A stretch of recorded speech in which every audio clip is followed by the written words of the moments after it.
Welcome back to Ask Dr. Adam, where we tackle the science behind everyday challenges in electronics manufacturing.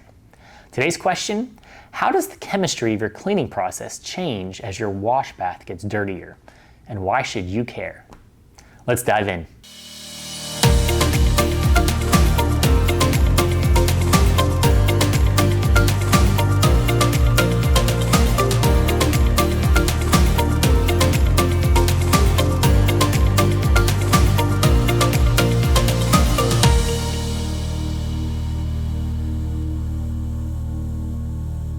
Modern electronics are everywhere, and their reliability depends on how clean they are.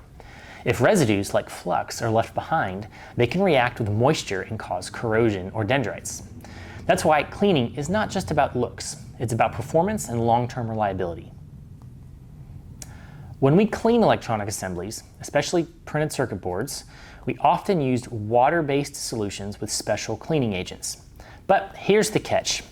As you use your wash bath, it gets loaded with more and more soil.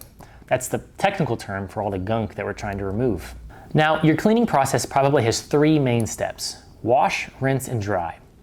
Although the washing and drying steps are critical, today I want to focus on the rinsing step.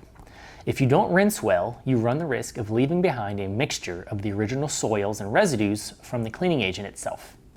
This can lead to corrosion or electrical problems down the road.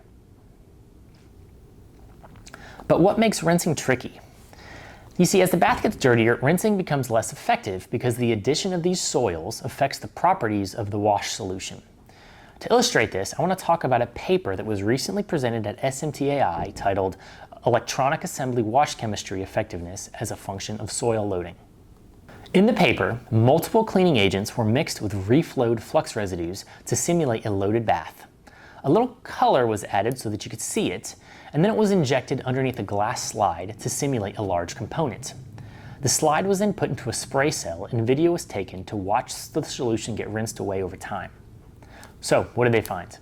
Well, across the board, the addition of no clean flux residues made it significantly more difficult to rinse, taking much more time to be completely removed, whereas the addition of a water-soluble flux actually improved rinsing for all agents.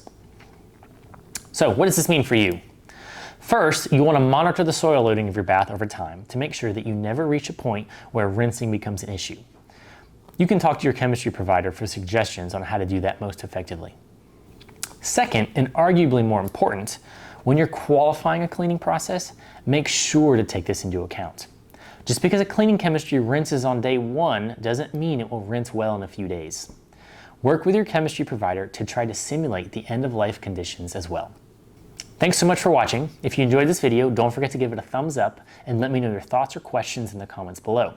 You can also email questions or comments to askdradam@kaizen.com. If you're new here, make sure to hit that subscribe button and turn on the notification bell so you don't miss any new episodes. And as always, stay clean.